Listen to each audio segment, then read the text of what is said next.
આગળ નજર કરીએ અન્ય સમાચારો પર તો મહાશિવરાત્રીને લઈ જૂનાગઢમાં પણ તૈયારીઓ તેજ કરવામાં આવી છે। શિવરાત્રીના મેળાને લઈ કલેક્ટરની અધ્યક્ષતામાં બેઠક મળશે। સાધુ સંતો, રાજકીય અગ્રણીઓ સહિત અન્ન ક્ષેત્ર ચલાવનારા ઉતારા મંડળના આયોજકો સાથે બેઠક યોજાશે। મેળાના આયોજન અંગે બેઠક કરવામાં આવશે।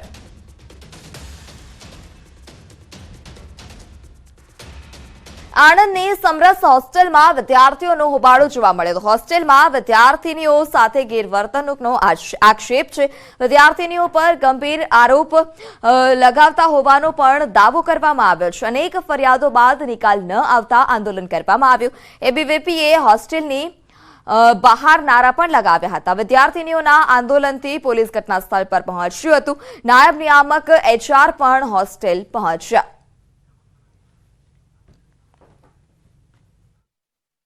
અમે મેડમ પાસે એક દિવસની રજા લેવા જાય, અમારે કોલેજમાં ફંક્શન હોય તો રજા તો આપતા જ નથી, અને લેવા જાય તો એમ કહે છે કે અમને ખબર છે કે બધી છોકરીઓ શનિ રવિ રજા લઈને હોટલોમાં રહેવા જાય છે। શનિ રવિ વિદ્યાનગર ને આણંદની હોટલો ફૂલ હોય છે, એવો અમારા ઉપર આક્ષેપ નાખવામાં આવે છે।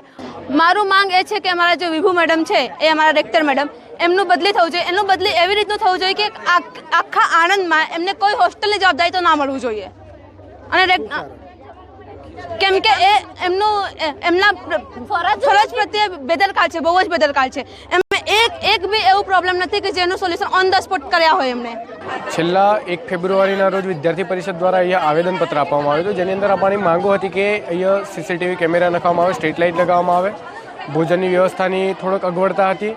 એ સિવાય બહેનોના ચરિત્ર ઉપર પણ સવાલ ઉઠાવવામાં આવે છે। ડૉક્ટરની વ્યવસ્થા બાબતે પ્રોબ્લેમ હતા, આર્થિક અહીંયા સ્વચ્છતા બાબતે પણ પ્રોબ્લેમ રહેતા હોય છે। તો આ બાબતને લઈને અહીંયા અમે આવેદનપત્ર આપવામાં આવ્યું હતું, એ છતાંય હજુ સુધી સોલ્વ નહોતું થયું, ત્યારે આજે વિદ્યાર્થી પરિષદને આંદોલન કરવું પડ્યું। ભડકાઉ ભાષણ કેસમાં મૌલાનાને વડોદરા જેલ લાવવામાં આવ્યો। મૌલાના સલમાન અઝહરીને વડોદરા જેલમાં લવાયો છે। ભડકાઉ ભાષણ કેસમાં સલમાનને પાસાની સજા। વડોદરા સેન્ટ્રલ જેલમાં પાસાની સજા કાપશે મામલે ચુસ્ત પોલીસ બંદોબસ્ત વચ્ચે મુફ્તીને જેલમાં લાવવામાં આવ્યો। વડોદરા સેન્ટ્રલ જેલ ખાતે મુફ્તીના સમર્થકો પણ પહોંચ્યા હતા।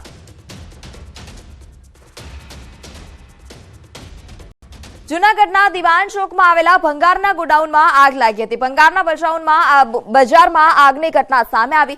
ભંગારના બજારમાં આવેલી બેરિંગની દુકાનમાં અચાનક જ આગ ભભૂકી ઉઠી હતી। 1 કલાકની ભારે જહેમત બાદ આગ પર કાબુ મેળવવામાં આવ્યો।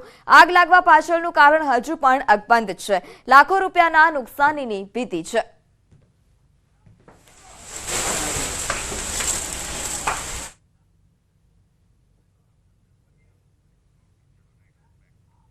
પીએમ મોદી ફરી ગુજરાતના મહેમાન બનશે। 24 અને 25 ફેબ્રુઆરીએ પીએમ મોદી ગુજરાત પ્રવાસે આવશે, જ્યાં તેઓ રાજકોટમાં એમ્સ સહિતના વિવિધ વિકાસના જે કાર્યો છે તેનું લોકાર્પણ કરશે। લોકાર્પણ કાર્યક્રમમાં પણ તેઓ ઉપસ્થિત રહેવાના છે। રાજકોટ એમ્સમાં પીએમ મોદીની મુલાકાતને લઈ તૈયારીઓ હાલ પૂરજોશમાં ચાલી રહી છે। ત્યારે પીએમ મોદી 24 ફેબ્રુઆરીએ જામનગરમાં રાત્રિ રોકાણ કરશે। એરપોર્ટથી લઈ સર્કિટ હાઉસ સુધી પીએમ મોદી રોડ શો પણ કરી શકે છે। ત્યારે 25 ફેબ્રુઆરીએ પીએમ મોદી બેટ દ્વારકા અને ઓખાને જોડતા સિગ્નેચર બ્રિજનું લોકાર્પણ કરશે અને ગુજરાતની જનતાને ભેટ આપશે। દરિયા પર આધુનિક ટેકનોલોજીની મદદથી આ બ્રિજનું નિર્માણ કરવામાં આવ્યું છે।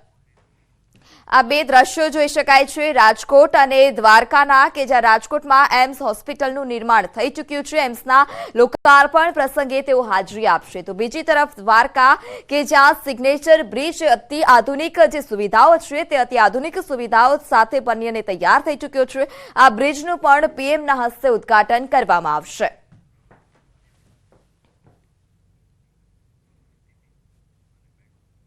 રાજકોટ શહેરથી 10 કિલોમીટર દૂર આવેલા નાનકડા એવા પરાપીપળિયા ગામની ચર્ચા આજે દેશભરમાં છે। માત્ર 2200 લોકોની વસ્તી ધરાવતું આ ગામ આજે નકશામાં અંકિત થયું છે, કારણ કે પરાપીપળિયા ગામમાં રાજ્યની સૌપ્રથમ એમ્સ હોસ્પિટલનું નિર્માણ થઈ રહ્યું છે। પ્રધાનમંત્રી મોદી 25 ફેબ્રુઆરીએ પહોંચવાના છે। અહીંયા પીએમ મોદી એમ્સ હોસ્પિટલની મુલાકાત લેવા પરાપીપળિયા આવી રહ્યા છે, ત્યારે ગ્રામજનોમાં અનેરો ઉત્સાહ પણ જોવા મળી રહ્યો છે। પ્રધાનમંત્રીના આગમનને વધાવવા સ્થાનિકો પણ ખૂબ જ ઉત્સુક છે। આ સાથે જ તેઓ પૂર્વ મુખ્યમંત્રી વિજય રૂપાણી અને વર્તમાન મુખ્યમંત્રી ભૂપેન્દ્ર પટેલનો આભાર પણ માની રહ્યા છે।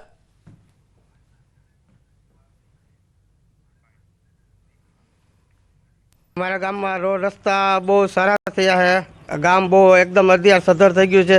સીસીટીવીથી છત છે, પાકા રસ્તા છે, ભૂગર્ભ ગટર છે અને લગભગ 265 સ્ટ્રીટ લાઇટ. હું વડાપ્રધાન મોદીનો અને પૂર્વ મુખ્યમંત્રી આપણે વિજયભાઈ રૂપાણી અને હાલના મુખ્યમંત્રીજી ભૂપેન્દ્રભાઈ પટેલે છે એનો ખૂબ ખૂબ આભાર માનીશ કે અમારા પરાપીપળિયા ગામને જે એમ્સ આપી એમાંથી અમને ખૂબ રોજગાર મળે છે. અત્યારે હાલની તકમાં હોટલો રેસ્ટોરન્ટનું કરવાની જે તક મળી છે એ માટે હું ખૂબ ખૂબ આભાર માનીશ. પહેલાં જે ભાવ હતા એના કરતાં અત્યારે 4 ગણા ભાવ વધી ગયા છે અમારા જમીનોના અને રોજગારની પણ પૂરી તક મળે છે. અને હાલની તકમાં અત્યારે અમને ટ્રેનની પણ સુવિધા અત્યારે સરકાર દ્વારા આપવામાં આવશે. તો પરાપીપળિયા ગામમાં 1200 કરોડના ખર્ચે એમ્સ હોસ્પિટલ નિર્માણ પામી રહી છે. 25 ફેબ્રુઆરીએ પીએમ મોદીના હસ્તે લોકાર્પણ થયા બાદ લોકોને અહીં ઓપીડી સારવાર પણ મળી રહેશે. એમ્સ હોસ્પિટલમાં 190 ડોક્ટર્સ, 318 નર્સિંગ સ્ટાફ દર્દીઓની સારવાર તે ઉપરાંત સેવા માટે આ હોસ્પિટલ તૈનાત રહેશે. 25 ફેબ્રુઆરીએ 250 આઈપીડી બેડનું લોકાર્પણ થશે, જેમાં 25 આઈસીયુ વાળા બેડ રાખવામાં આવ્યા છે. પીએમ મોદીએ ડિસેમ્બર 2020માં એમ્સ હોસ્પિટલનો વર્ચ્યુઅલી શિલાન્યાસ કર્યો હતો. એ જ સમયે દુનિયા કોરોના મહામારી સામે લડી રહી હતી. ત્યારે તત્કાલીન મુખ્યમંત્રી વિજય રૂપાણી અને તત્કાલીન નાયબ મુખ્યમંત્રી નીતિન પટેલ ઉપસ્થિત રહ્યા હતા. એમ્સ હોસ્પિટલનો લાભ રાજકોટની સાથે સૌરાષ્ટ્ર અને રાજ્ય પરના લોકોને મળશે. એમ્સ આવવાથી ઘણો બધો ફાયદો થશે. આરોગ્ય વિભાગમાં પણ ફાયદો થશે અને એમ્સ આવવાથી અમે ગામમાં રોડ રસ્તા પણ બધા સારા છે અને નરેન્દ્રભાઈ મોદી આવે છે ત્યારે અમારા ગામમાં બહુ ખુશીનો માહોલ છે. આ હોટલીનો પણ અમને રોજગાર મળશે ગામને. જ્યારે ગામના ટીપીનું ફાઇનલ થશે ત્યારે પણ રોજગાર બહુ સારો મળશે ગામને. જે સિટીમાં જતા હતા એ હવે અમારે સિટીમાં જવા પણ નથી રહ્યું. અમારે આજુબાજુમાં બધું મળી રહી એમ છે અને વિકાસ પણ જાજો થાય છે. એક સમયે રાજકોટ જિલ્લામાં પણ કોઈક ભાગ્યે જ ઓળખતા ગામને જે છે આજે એક વિશ્વ લેવલે એક ઓળખ મળી છે. એટલું જ નહીં, જે છે ખુદ પ્રધાનમંત્રી પણ આ ગામમાં આવવાના છે ત્યારે આ ગામના લોકોમાં પણ એક ખુશીની વાતાવરણ જોવા મળી રહ્યું છે. આ ગામની જો વાત કરવામાં આવે તો આ ગામમાં જે છે અત્યારે જે અનેક સુવિધાઓથી જે છે ગામ સભર થઈ ગયું છે. આ ગામના અત્યારે જે છે રાજકોટ શહેર તેમજ અન્ય શહેરોને જે છે આ ગામ સાથે જોડતા રસ્તાઓ છે તે પણ અત્યારે જે ખૂબ જ સારા રોડ રસ્તાઓ આ ગામને મળ્યા છે. એમ્સ આવવાથી જે છે ક્યાંક ને ક્યાંક આ રોજગારીમાં પણ જે છે વધારો થયો છે. એટલું જ નહીં, ગામની જે જમીન છે એક સમયે જે તેમના ઓછા ભાવ આવતા હતા, પરંતુ જ્યારથી એમ્સ બની છે, જ્યારથી એમ્સનું જે છે લોકાર્પણ થવાની વાત થઈ રહી છે ત્યારથી ક્યાંક ને ક્યાંક અહીંયા જમીનના ભાવ પણ વધ્યા છે.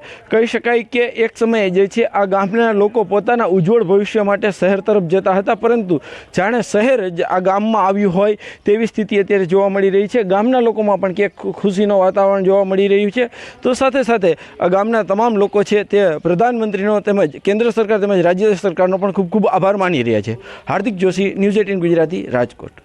તો પરાપીપળિયા ગામમાં રાજ્યની પ્રથમ એમ્સ હોસ્પિટલ આવતા જાણે ગામની કિસ્મત બદલાઈ હોય તેવું લાગી રહ્યું છે. ગુજરાતના લોકો પણ જે ગામના નામથી જાણીતા ન હતા તે હવે પરાપીપળિયાને એમ્સ હોસ્પિટલને કારણે રાષ્ટ્રીય લેવલે નવી ઓળખ મળી છે. પ્રાથમિક સુવિધાઓ માટે પણ ઝંખતું આ ગામ આજે હાઈટેક બન્યું છે. તૂટેલા ધૂળિયા રસ્તા પર હવે આરસીસી રોડ સાથે નેશનલ હાઈવે બની ગયા છે. રાજકોટ સાથે બસ કનેક્ટિવિટી પણ મળી છે. ગામમાં ટ્રેનનું પણ સ્ટોપ આપવામાં આવ્યું છે. 30 જેટલા સીસીટીવી કેમેરા આ ગામના રસ્તાઓ પર લગાવેલા છે. રસ્તાઓ પર સ્ટ્રીટ લાઇટની પણ સુવિધા છે. ગામમાં 100% ભૂગર્ભ ગટર આવેલી છે. ગામનો એટલો વિકાસ થયો છે કે અહીંની પ્રાથમિક શાળાને ગ્રીન શાળાનો એવોર્ડ પણ મળી ચૂક્યો છે. આ આખા ગામના લોકો પૂરી પ્રામાણિકતા સાથે 100% પોતાનો ગ્રામ પંચાયતનો વેરો ભરે છે.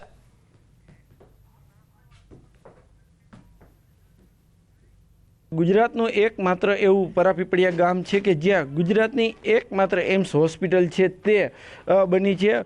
ખુદ પ્રધાનમંત્રી તેમના હસ્તે જે છે આ જે એમ્સ હોસ્પિટલ છે તેમનું લોકાર્પણ કરવા જઈ રહ્યા છે. ત્યારે પ્રધાનમંત્રી પણ આ ગામમાં આવવાના છે. ત્યારે હાલ આપણી સાથે આ ગામના સરપંચ છે, આપણે એમની સાથે વાત કરીશું. શું કહેશો સરપંચ, ખુદ તમારા ગામમાં પ્રધાનમંત્રી આવી રહ્યા છે? અમે તો પહેલાં એક પ્રધાનમંત્રીનો એક જેટલો આભાર માને એટલો ઓછો કે જે કરીએ ને એક આવડું મોટું એક અમને આપ્યું છે તો એનો અમે ખૂબ એક આભાર માની અને જે વસ્તુ આજે આપણે જે અમદાવાદ, બોમ્બે જ્યાં કોઈ આપણે ગામના સૌરાષ્ટ્ર કચ્છને જવું હતું ત્યાં બધાને હવે પૂરેપૂરી અહીંયા આપણે સુવિધા સારવાર મળશે.